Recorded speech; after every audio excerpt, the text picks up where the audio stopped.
Zeus commanded lightning. He overthrew his own father. He ruled every god on Mount Olympus without question. But there was one being in the entire universe that even Zeus refused to challenge.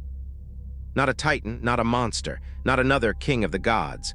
A woman who existed before Olympus was even built, before Zeus was born, before the universe had light at all.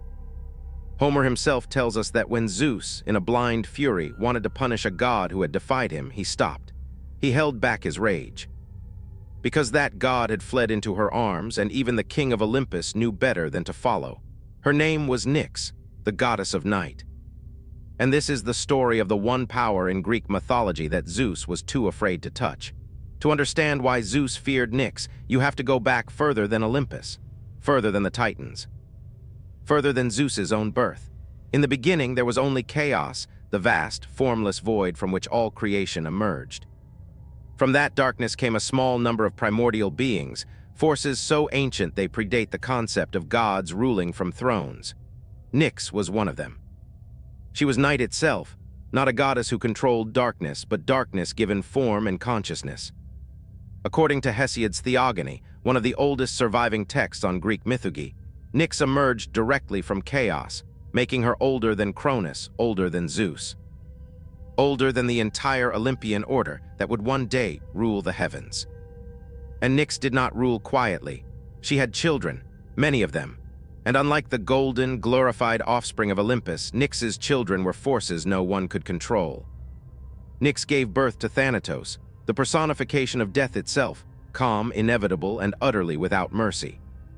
She gave birth to Hypnos, the god of sleep, whose power could subdue even the mightiest of gods without a single blow struck. She gave birth to Moros, the spirit of doom. To Nemesis, the goddess of retribution, who ensured that no act of hubris, not even a god's, went unpunished. To Eris, goddess of discord, whose influence would one day ignite the Trojan War itself. Even the Fates, the three sisters who measured, spun, and cut the thread of every mortal and god's life, were counted among her children in several ancient accounts. Think about what that means. Death, sleep, doom, vengeance, discord, fate itself. Nyx did not simply give birth to concepts. She gave birth to the forces that even Zeus, ruler of Olympus, could not fully escape. And it was one of these children, quiet, unassuming Hypnos, who would one day force Zeus to confront exactly how far his power did not reach according to Homer's Iliad. The incident began with a mortal named Heracles. Zeus, Homer tells us, had grown fond of Heracles, wishing to see his mortal son gain glory upon returning from Troy. Hera, Zeus's wife, despised Heracles, a living reminder of her husband's infidelity, and she was determined to see him suffer instead. To act against Zeus's will, Hera needed him distracted. Fully, completely distracted, and there was only one being capable of subduing the king of the gods. Hera turned to Hypnos, the god of sleep, and asked him to put Zeus into a deep slumber long enough for her to unleash storms against Heracles' fleet without interference. Hypnos hesitated. He had tried something like this once before, and Zeus's fury afterward had been nearly unbearable. But Hera offered him something he could not refuse, the hand of Pasithea, one of the Graces, in marriage. Hypnos agreed, and as Zeus slept, Hera struck. When Zeus awoke and realized what had happened, that Hypnos had drugged him into unconsciousness, that Hera had used the opportunity to torment his son, his anger was described as nearly cosmic in scale. Homer writes that Zeus's fury was so overwhelming, he intended to hurl Hypnos from the heavens into the sea below, ending him entirely. Hypnos did not fight. He did not attempt to defend himself against a god infinitely more powerful than he was. Instead, he ran. He fled directly into the arms of his mother, into the domain of Night herself. And there, sheltered within Nyx's presence, Hypnos became untouchable. This is the moment that reveals everything about Nyx's true power in the ancient Greek imagination. Zeus, a god who had overthrown his own father, who had defeated an army of titans, who ruled every corner of the known universe, arrived at the edge of Night's domain, ready to strike down Hypnos once and for all. And he stopped.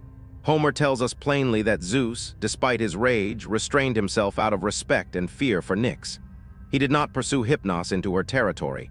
He did not challenge her directly.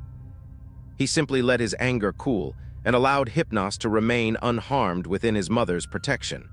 Think about the significance of that moment. This was the same god who hurled titans into eternal imprisonment without hesitation. The same god who struck down mortals and immortals alike for far smaller offenses. And yet, faced with Nyx, he chose restraint. Ancient scholars have debated why for centuries. Some suggest Nyx's power was simply too old, too fundamental to challenge, predating even the natural order Zeus himself represented. Others suggest that Night herself was something no god, however powerful, could truly conquer, because darkness always returns, no matter how bright the light that follows it. Nyx rarely appears directly in Greek mythology. She has no grand temples built in her honor, no elaborate myths depicting her in battle, no dramatic love affairs recorded across the ancient texts. And that perhaps is exactly the point. Nyx did not need to prove her power through conflict.